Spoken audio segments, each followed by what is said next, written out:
বিষয়ে তোমাদের ডিসিশন নেওয়া লাগবে। এই যে অনেকে বলো ভাইয়া কলেজ এক্সামের জন্য ক্লাসে গ্যাপ পড়ে যায়, এটা শুধু তোমার কমপ্লেন না, তোমার ব্যাচে বহুত পোলাপান এরকম আছে যাদের কলেজের জন্য এরকম ঝামেলা হয় যে ভাইয়া কলেজের কারণে আমার যে পড়ার ফ্লো সেগুলো নষ্ট হয়, এবং আসলেই নষ্ট হয়। এটা আমি নিজেও করে আসছি, আমি নিজেও এটা ফিল করছি, দেখছি।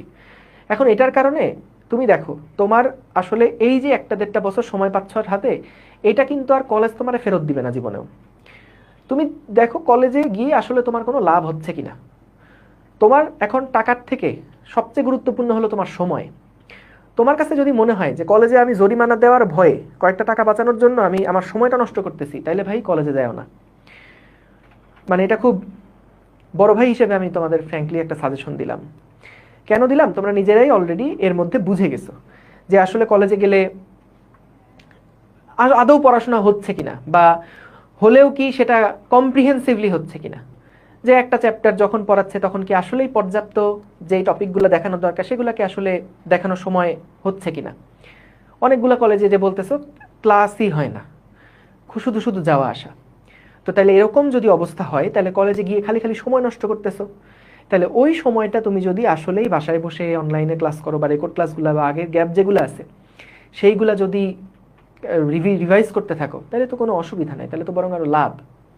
তাহলে ওই কাজ আমি কেন করবো না?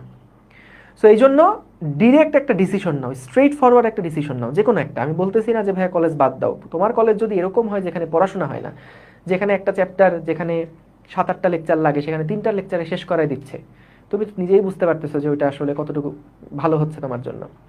সো যদি তুমি সিনসিয়ার থাকো তাহলে চেষ্টা করো যে না, আমি যেভাবেই হোক অনলাইনে ক্লাসগুলোকে প্রায়োরিটি নাম্বার 1-এ রাখবো, এবং তারপরে সেকেন্ডারি অপশন হচ্ছে কলেজ। বুঝতে পারছো? হ্যাঁ, কলেজের এক্সামের পড়া পড়তে হয়। সো কলেজের এক্সামের পড়া যখন পড়বা তখন টার্গেট রাখবা যে আমার যদি কাজশক্তি ক্ষমতা অধ্যায়টা কলেজ এক্সামে থাকে তাহলে কাজশক্তি অধ্যায়টা আমি এফআরবি থেকে শেষ করব, আমার সাইকেল থেকে শেষ করব।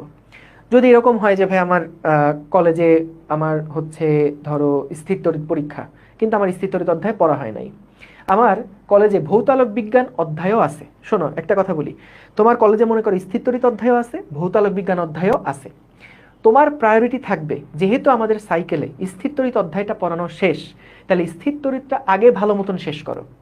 তোমার কলেজের সিলেবাস 100% পড়ে নিয়ে তারপরে কলেজের পরীক্ষা দিতে যাওয়ার দরকার নাই, যদি তুমি পিছায় থাকো। সেটার জন্য বলতেছি যে আমার কলেজে পরীক্ষা যত পার্সেন্ট সিলেবাস, আমার 100% সিলেবাস শেষ করার দরকার নাই। তুমি যদি 50% সিলেবাস টার্গেট করে পরীক্ষা দাও, চেষ্টা করবে 50% যাতে করে পারফেক্টলি শেষ হয়। মানে আমাদের এই সাইকেলের ক্লাসগুলো করে যাতে করে শেষ হয়, যাতে করে একবার হলেও শেষ হয়। বুঝতে পারছো? সো তাইলে দেখবা যে অ্যাটলিস্ট ওই কিছুদিন পরে গিয়ে মনে হবে না যে হ্যাঁ আমি কিছুই তো মনে হচ্ছে পড়ি নাই। তুমি যদি কলেজের ফ্লোতে আগাইতে থাকো দেখবা যে কয়েকদিন পরে গিয়ে মনে হবে কিছুই ভালো মতন শেষ করে আসি নাই, কোনো কিছুই ভালো মতন শেষ করে আসি নাই। হ্যাঁ, এখন একটা জিনিস ঠিক যে প্রথমবার যখন একটা টপিক পড়তেছো তখন সবকিছু হয়তো মাথার মধ্যে ঢুকবে না প্রথমবার, দ্বিতীয়বারে আরো ক্লিয়ার হবে, তৃতীয়বার আরো ক্লিয়ার হবে। কিন্তু প্রথমবারই সুপারফিশিয়ালি একদম পড়ে গেলাম, ওইটা করার থেকে প্রথমবার তুমি লাগলে আমাদের আর্কাইভটা করো, আর্কাইভে তো সবগুলো চ্যাপ্টার খোলা আছে। তাহলে যদি ক্লাস করতেই হয় তাহলে সবার আগে প্রায়োরিটি হচ্ছে লাইভ ক্লাসটা আগে শেষ করো। যদি দেখো এই কলেজের চ্যাপ্টারে যে সিলেবাসটা আছে এই সিলেবাস আপনার এখনো লাইভে পড়ার নাই, তাহলে আর্কাইভে যেই ক্লাস আছে সেটা করে ফেলো, আর্কাইভেরটা করে ফেলো। বুঝতে পারছো? এইটাই। কিন্তু নিজের পড়া যেটা শেষ করবা এটা কমপ্লিট করে তারপরে পরের চ্যাপ্টারে যাবা। হ্যাঁ, কমপ্লিট করে পরের চ্যাপ্টারে যাবে। কমপ্লিট বলতে কি বুঝাইছি? এখানে আবার অনেকে ঝামেলা পাকাও।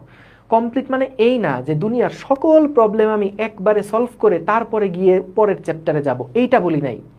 কমপ্লিট করা বলতে বুঝাইছি আমাদের ক্লাস লেকচার যেগুলো আছে অ্যাটলিস্ট এইগুলা সব আগে শেষ করো। কারণ ক্লাস লেকচারের মধ্যে থিওরি সব ডান, এবং যে টাইপের ম্যাথ প্রবলেম তোমার লাগবে সেই প্রবলেমগুলো করানো ডান।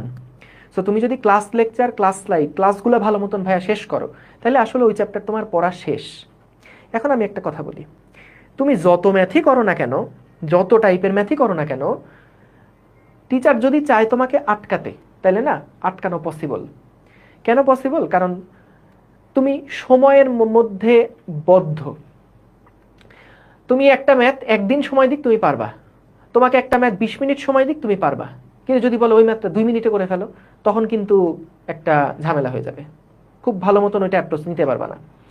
সো এই কারণে আসলে তুমি যদি এইটা টার্গেট করে আগাও যে আমি একবারে যা পড়তেছি দুনিয়ার যত প্রবলেম আছে সব একবারে শেষ করে, প্র্যাকটিস বুক, টেস্ট পেপার সব কিছু শেষ করে তারপরে পরের চ্যাপ্টারে যাব,